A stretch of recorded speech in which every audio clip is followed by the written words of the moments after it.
por favor, e abra sua Bíblia na carta aos Hebreus, capítulo 6. Carta aos Hebreus, capítulo 6.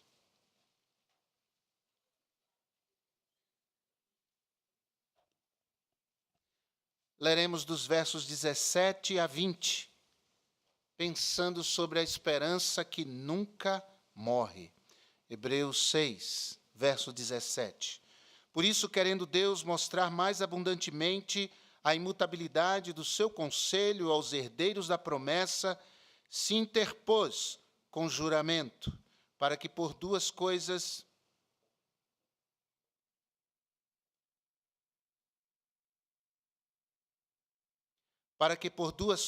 imutáveis, nas quais é impossível que Deus minta, tenhamos a firme consolação, nós, os que pomos o nosso refúgio em reter a esperança proposta, a qual temos como âncora da alma, segura e firme, e que penetra até ao interior do véu, onde Jesus, nosso precursor, entrou por nós, feito eternamente sumo sacerdote, segundo a ordem de Melquisedeque. Obrigado, Deus Santo, pela palavra do Senhor. Nós, ó Pai, a recebemos de bom grado, de corações abertos, em nome de Jesus. Amém. Podem sentar-se. Era o final da Segunda Guerra Mundial. Um submarino norte-americano se preparava para aportar em Newport, estado da Virgínia, quando um problema mecânico fez com que aquele submarino ele começasse a afundar, fosse a pique. Logo, equipes de resgate foram chamadas para que mergulhadores pudessem chegar até o submarino para tentar, de alguma forma, salvar aquelas pessoas. Os mergulhadores chegaram muito profundo aonde o submarino estava e eles ouviram batidas no submarino. Alguém com um martelo batia no casco do submarino. E eles perceberam que as batidas eram um código Morse, uma linguagem que é usada para se comunicar através dessas batidas, desses toques. E o que um dos tripulantes daquele submarino queria dizer e perguntar é: ainda há esperança? Muita gente, honestamente, se pergunta, diante de situações da vida, se ainda há esperança. Milhões de pessoas no mundo, irmãos, lidam constantemente com questões que dependem, em muito, da esperança. Por exemplo, uma pessoa que está diante de um médico, abrindo ali o exame para dar um diagnóstico. E a pessoa fica pensando, será que há esperança para mim? Diante da suspeita de uma doença incurável? Ou é um casal que vê o filho desaparecer e vai correndo à delegacia, chega lá para conversar com o delegado, para pedir ajuda. E eles perguntam ao delegado: doutor, há esperança? Há esperança para nós? Ou é um casal que passa por meses de terapia conjugal ou de aconselhamento conjugal e fica se perguntando se vale a pena, perguntando se ainda há esperança. Pessoas, irmãos, perguntam-se quase que diariamente: será que há esperança para mim? Será que vale a pena viver? Será que vale a pena insistir? Será que vale a pena lutar? Ainda há esperança para a minha vida? Viktor Frankl viveu num campo de concentração. Ele era um médico. E ele escreveu livros sobre a sua experiência. E há um pensamento de Viktor Frankl que muito tem a ver com esse tema, esperança. Ele disse que o ser humano pode viver até 40 dias sem comida, até 3 dias sem água, até 8 minutos sem oxigênio, mas não pode viver nenhum segundo sem esperança. Há 3 razões fundamentais por que pessoas alimentam a sua esperança. Primeiro, por causa de relacionamentos afetivos que são significativos para ela. Por exemplo, a família. A família é aquele rol mais próximo de relacionamento significativo que nós temos. E é pela família que nós trabalhamos, pela família que nós sonhamos, pela família que construímos, pela família que realizamos. Então, a família é, em si, uma das grandes motivações para que nós alimentemos a nossa esperança.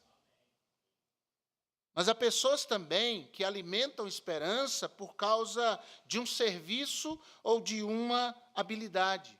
Pessoas precisam de uma profissão, pessoas precisam de uma ocupação.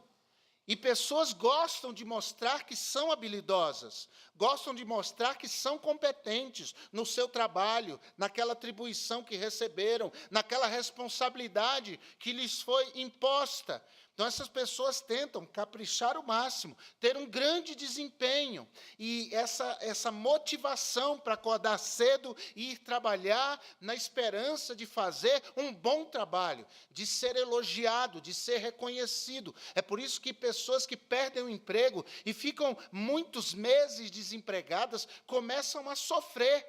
Porque eles pensam, será que eu não sou competente o suficiente? Será que eu não tenho mais entrada no mercado de trabalho? Será que o meu trabalho não vai ser mais reconhecido? Mas uma terceira motivação, a esperança humana, é a crença na vida eterna. Esse é um grande fator motivador da esperança das pessoas, porque, de modo geral, a religião tenta responder a questões existenciais fundamentais. Quem sou eu? O que é a vida? Por que viver? Qual o sentido da vida? E quando a minha vida terminar, o que será de mim? Será que após a minha morte acabou a minha história ou há algo me esperando? É por isso que você vê pessoas em busca de religião, pessoas indo para o esoterismo, pessoas indo para o espiritismo, pessoas indo para o catolicismo, pessoas indo às igrejas evangélicas, pessoas abraçando o budismo, o shintoísmo e qualquer outra filosofia ou religião. Por quê? Porque elas estão tentando alimentar nos seus corações a esperança, manter o nível de esperança em seus corações em alta. É bem verdade que muita gente se decepciona com a família e vê a sua esperança morrer. É bem verdade que muita gente se decepciona com a carreira profissional que escolheu e vê a sua esperança desfalecer. E é bem verdade que tem muita gente que abraça a religião, se decepciona com a religião e vê a sua esperança se esvair. Mas nessa noite eu venho aqui, em nome de Jesus, para falar de uma esperança que não morre, de uma esperança que é eterna, de uma esperança que vale a pena abraçar, de uma esperança que tem um nome, de uma esperança que é uma pessoa, e essa esperança é Jesus de Nazaré. Ele é a nossa esperança, e sobre ele o autor aos Hebreus fala neste texto que li e que acompanhamos.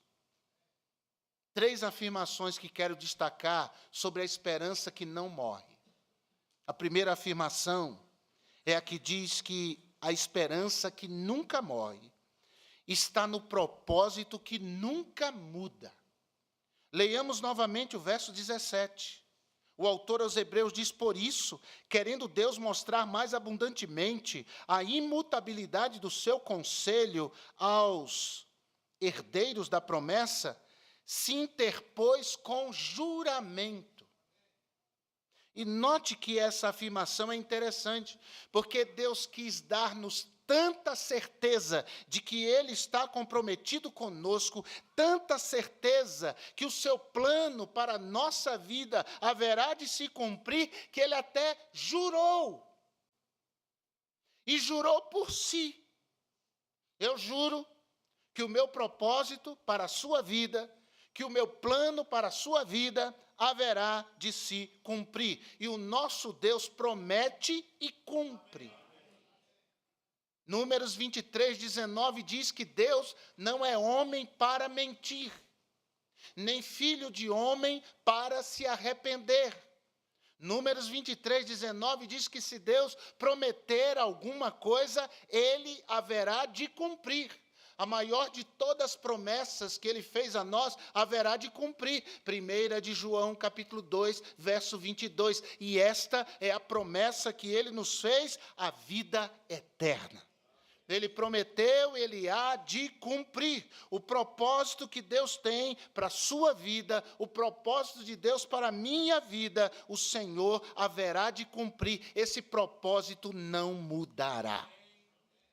Deus está comprometido conosco. E uma coisa que rouba a esperança das pessoas é não saber por que é que não deu certo aquilo na vida dele. Por que é que aquela situação sofreu um revés, e um revés negativo? Por que é que coisas ruins acontecem? E essas pessoas veem a sua esperança ser ameaçada. Aliás, é muito ruim quando algo está acontecendo e você não tem onde se refugiar. Não tem onde buscar alento, consolo, esperança. Mas para quem tem Jesus, para quem tem Cristo, tudo passa a fazer sentido. Não é que teremos todas as respostas. Não é que saberemos exatamente o que está acontecendo.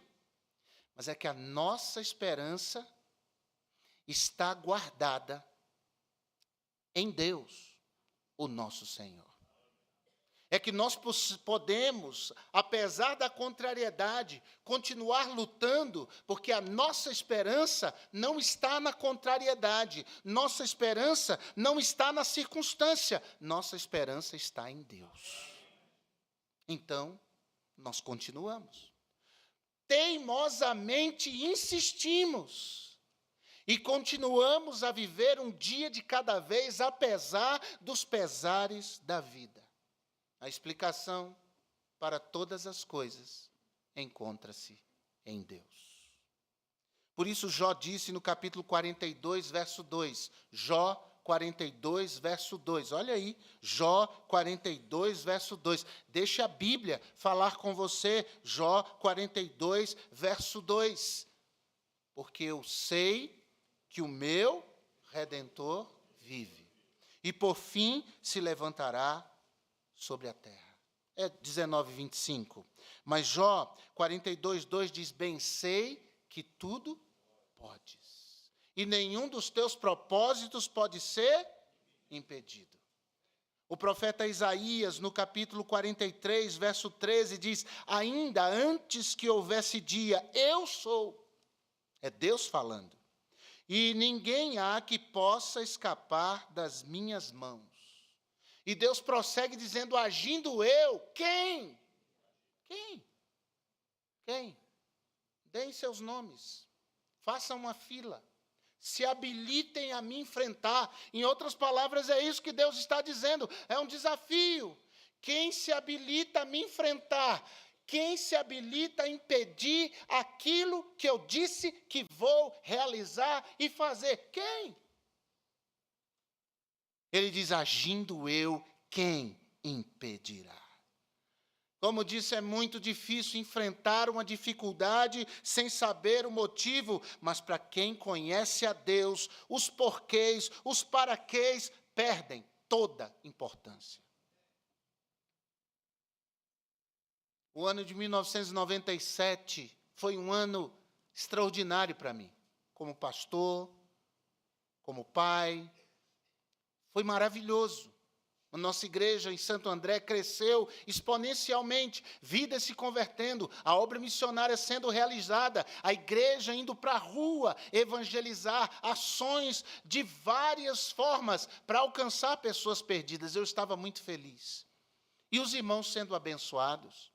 Um deles tinha uma marcenaria, e naquele ano, aquele irmão em Cristo ampliou a sua marcenaria, contratou mais profissionais para trabalhar com ele. E no final do ano, ele veio a mim e disse, pastor, nós estamos muito felizes, nós vamos fazer uma confraternização, mas vai ser diferente. nós vamos lá para a beira da represa Billings e nós vamos fazer um churrasco, ter uma confraternização, e eu gostaria que o senhor fosse e trouxesse uma palavra lá para os funcionários. E eu fui. Fui com Márcia, o Gui era bem pequeno, tinha 2 anos, 3 anos apenas de idade.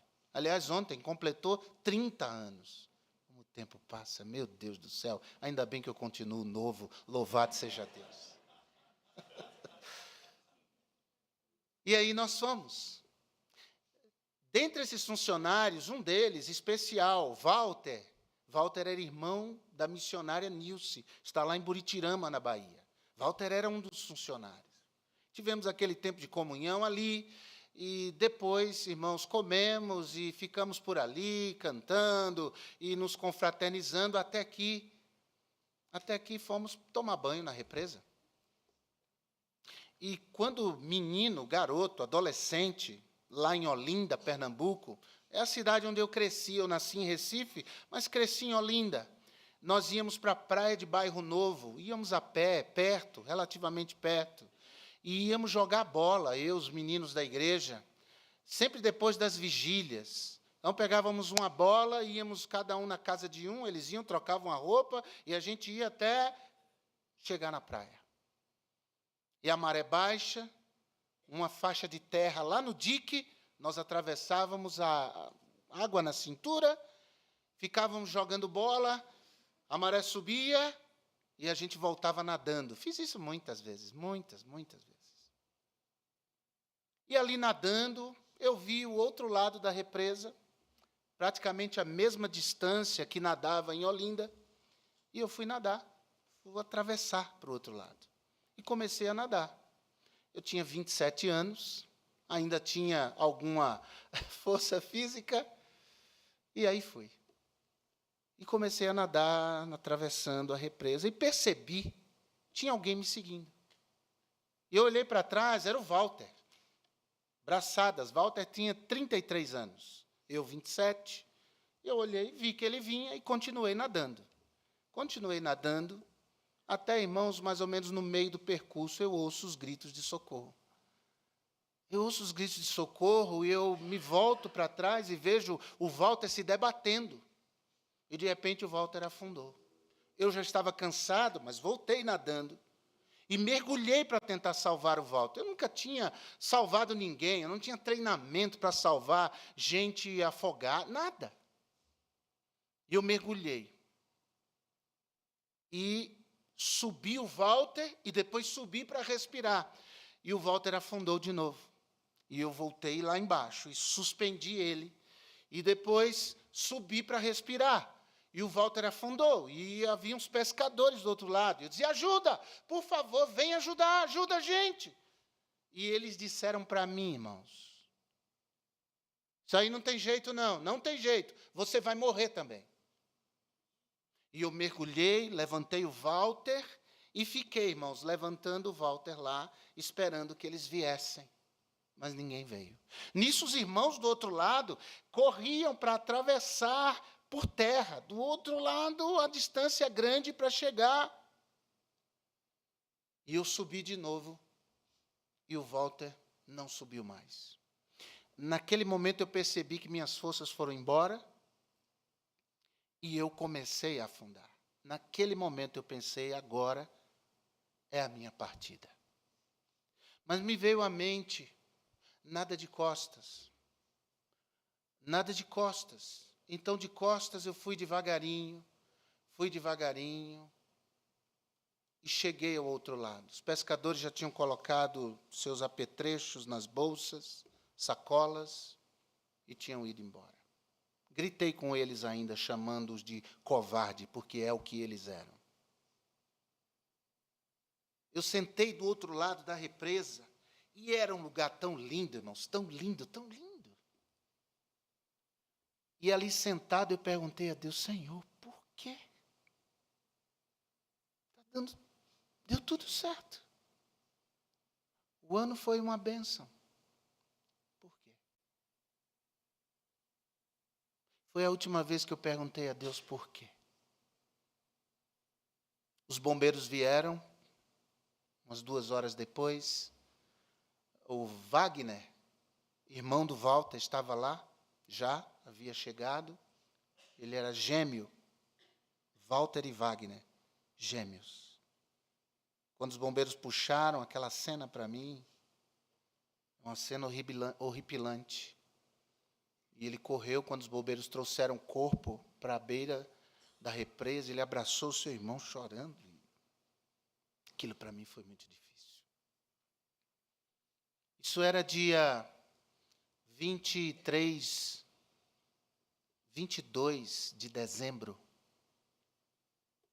de 1997. O Natal estava chegando. Eu tive que pregar no velório do Walter, no dia 23. No dia 24, aliás, no velório, a Nilce disse: pastor, nós queremos o senhor lá em casa amanhã, para o almoço de Natal. Com que cara? Com que motivação? Eu me sentia culpado, porque eu tentei salvar e não consegui. Eu disse: Nilce, eu vou ver. Ela disse: não, nós queremos o senhor e sua família lá conosco. E eu fui. Eu lembro que no velório, um pastor falou para mim assim: ou o seu ministério vai decolar ainda mais, ou o seu ministério vai acabar aqui. Aqueles anos foram terríveis, irmãos. E eu chegando perto do Natal, me dava uma angústia. Eu não queria saber de Natal, não queria saber de culto, não queria saber de festa, de mesa posta, de encontro com a família, eu não queria saber de nada. Embora eu tivesse que ir, mas lendo a palavra. 2 textos me abençoaram e Deus me visitou. Primeiro texto, Deuteronômio 32, 39. Deus diz: ora, vede agora, que eu o sou. Não há outro Deus além de mim. Eu faço viver e eu faço morrer. Eu firo e eu saro. E não há quem possa escapar da minha mão. O segundo texto, lendo a Bíblia, na minha devocional, no meu dia a dia. O segundo texto, João, capítulo 13, versículo 7. Respondeu-lhe Jesus e disse: o que eu faço, tu não sabes agora, mas saberás depois. Aquilo foi um bálsamo para o meu coração.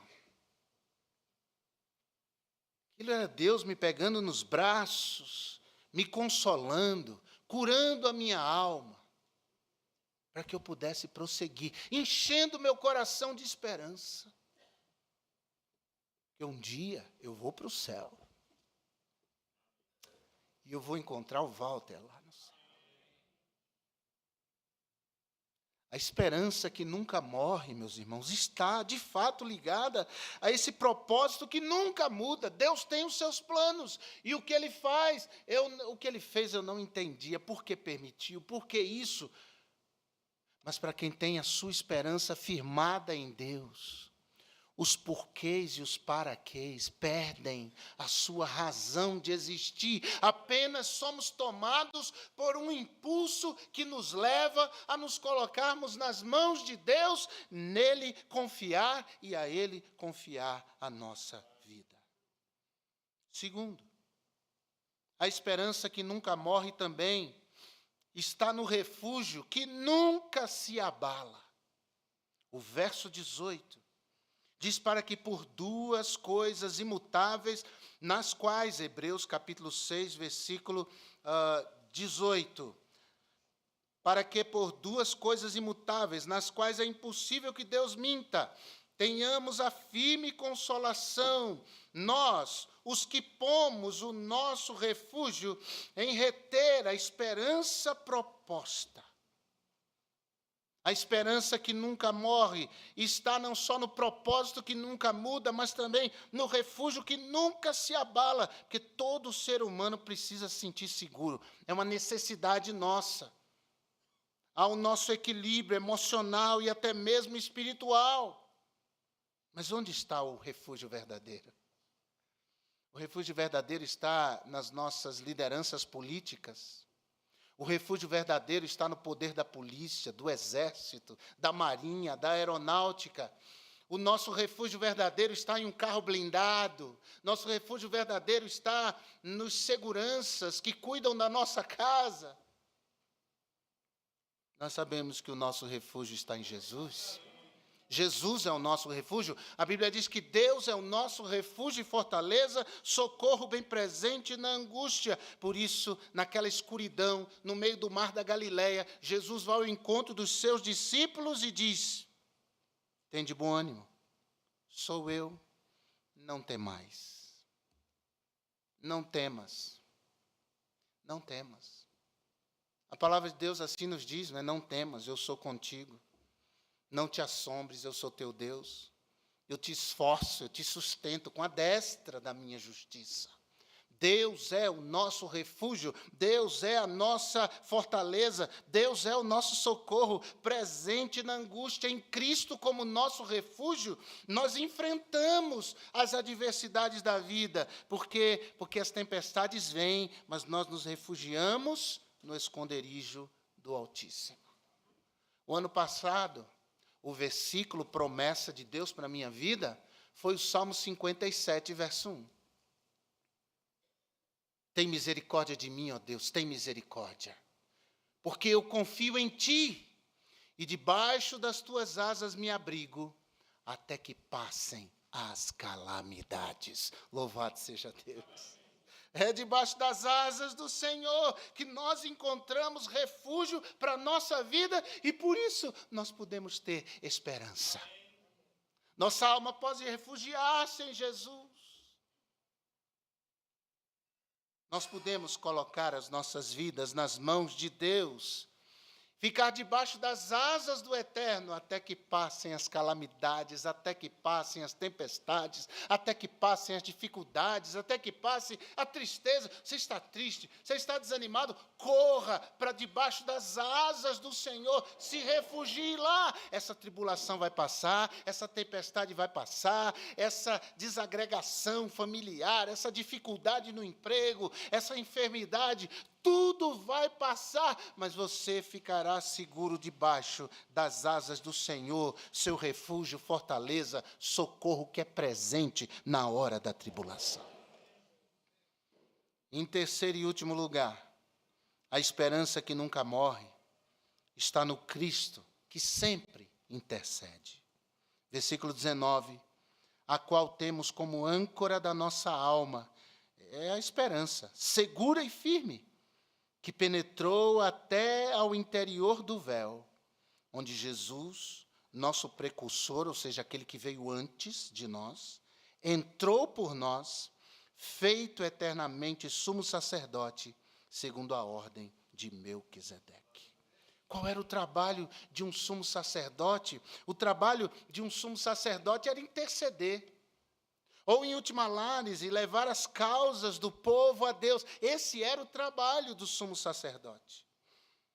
E esse texto nos mostra, irmãos, que a esperança que temos nunca morre, porque está amarrada, entrelaçada, ligada ao trabalho de Jesus Cristo. Por isso ela não morre. Está ligada a Jesus. E para que serve uma âncora? Uma âncora serve para segurar o barco, segurar o navio em um local determinado. Agora, uma âncora não tem valia nenhuma no meio de uma tempestade. Eu sei porque meu pai era marinheiro, primeiro-tenente da Marinha do Brasil. A âncora não segura um navio no meio de uma tempestade. Mas a âncora da nossa alma, que é a esperança, nos segura no meio da tempestade. Porque essa esperança está colocada sobre a pessoa de Jesus Cristo. E que lugar é esse onde Jesus entrou? O verso 20, na parte inicial, nos diz. Que lugar é esse? Em Jerusalém havia um lugar todo especial, que era o templo. E o templo não era grande, não. O templo era pequeno, era uma coisinha pequena. A esplanada do templo, os pátios do templo, é que eram muito grandes, enormes. Mas o templo em si era bem pequenininho. E naquele lugar especial em Jerusalém, havia um outro lugar mais que especial. No templo, havia o lugar santíssimo. O lugar onde o sacerdote entrava para fazer expiação pelos pecados do povo. Era um lugar santíssimo, que ele não podia entrar sem antes sacrificar ao Senhor por ele. Para que os seus pecados fossem purgados, fossem perdoados, e ele pudesse entrar no lugar santíssimo para interceder pelo povo. Havia uma cortina grossa que separava aquele lugar santo do lugar santíssimo, onde a arca da aliança estava. Aquilo simbolizava a presença de Deus naquele lugar. E a Bíblia diz que quando Jesus morreu naquela cruz, aquela cortina grossa foi rasgada de alto a baixo.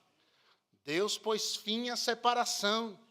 Deus pôs fim a essa separação que o pecado faz dele. E por meio de Jesus, nós podemos ter esperança. O autor aos Hebreus diz que no céu, Jesus entrou, o lugar santíssimo, ele nos precedeu. E é como se nós jogássemos a nossa âncora da esperança lá, a âncora da nossa alma, neste lugar santo, e nos mantivéssemos estáveis, nos mantivéssemos firmes, no meio das adversidades. Todo mundo tem problema, mas tem gente aqui que quase não tem problema. Tem gente aqui que pensa que tem problema, e não tem. É um problema imaginário. Ou é uma pessoa que deu uma dimensão muito maior do que o problema de fato merece. Mas eu sei que tem gente aqui que tem problemas. Tem gente aqui que tem dificuldades. Tem gente aqui realmente enfrentando duras provas. Eu quero dizer para você que não importa quem você seja, põe a sua esperança no Senhor. Põe a âncora da sua esperança no céu. É uma âncora que vai de baixo para cima, ela é diferente. É daqui de baixo, nós jogamos a âncora da nossa alma e ancoramos a nossa vida no Santo dos Santos no céu, aonde o Senhor Jesus Cristo está. E o que Jesus está fazendo lá? A Bíblia diz em Romanos, capítulo 8, verso 34, ouça, Romanos 8, 34, quem é que condena? Pois é Cristo quem morreu, ou antes, quem ressuscitou dentre os mortos, o qual está à direita de Deus e o que também intercede por nós. Quando você põe a sua esperança em Cristo, só em Cristo, em ninguém e em nada além de Cristo, Jesus vai diante de Deus Pai interceder por você, interceder por mim. Você já pensou nisso? Jesus chegando diante de Deus e dizendo, Pai, ajude ele. Pai, opere na vida dele. Pai, libere uma bênção para ele. Senhor, por favor, que essa situação seja revertida na vida dele, porque eu vejo a âncora da alma dele, ancorada aqui, a confiança dele em mim, a esperança posta somente em mim. Ajude, meu Deus. E diante da graça, do trono da graça de Deus, o Senhor Deus libera a sua graça sobre o seu povo. É por isso que você está de pé e eu também. É somente pela graça, não nos faltam dificuldades, não nos faltam tribulações nem tempestades, mas nós nos mantemos de pé, porque a âncora da nossa alma está posta em Jesus. E que conforto é saber disso. Aí a gente deita a cabeça no travesseiro e dorme, o sono dos justos. Porque além do véu, tem alguém intercedendo por nós. Tem alguém orando por nós. Tem alguém clamando ao Pai por nós, Jesus Cristo, nosso amado Salvador. Que consolo é saber que tem alguém diante de Deus que está falando com Deus porque se importa conosco, porque nos ama, porque nos quer bem. Eu não estou dizendo que seus problemas vão acabar hoje. Eu estou dizendo é que se você puser a sua esperança em Jesus, e somente em Jesus, você vai ver algo de Deus extraordinário acontecendo na sua vida. A despeito das calamidades, a paz do Senhor, que excede todo o entendimento, vai guardar o seu coração, os seus pensamentos, e você vai passar pela luta firme e debaixo da graça do maravilhoso Deus. A esperança é a última que morre. Nesse mundo é. Mas a esperança em Cristo não morrerá jamais. Vamos orar? Vamos falar com Deus?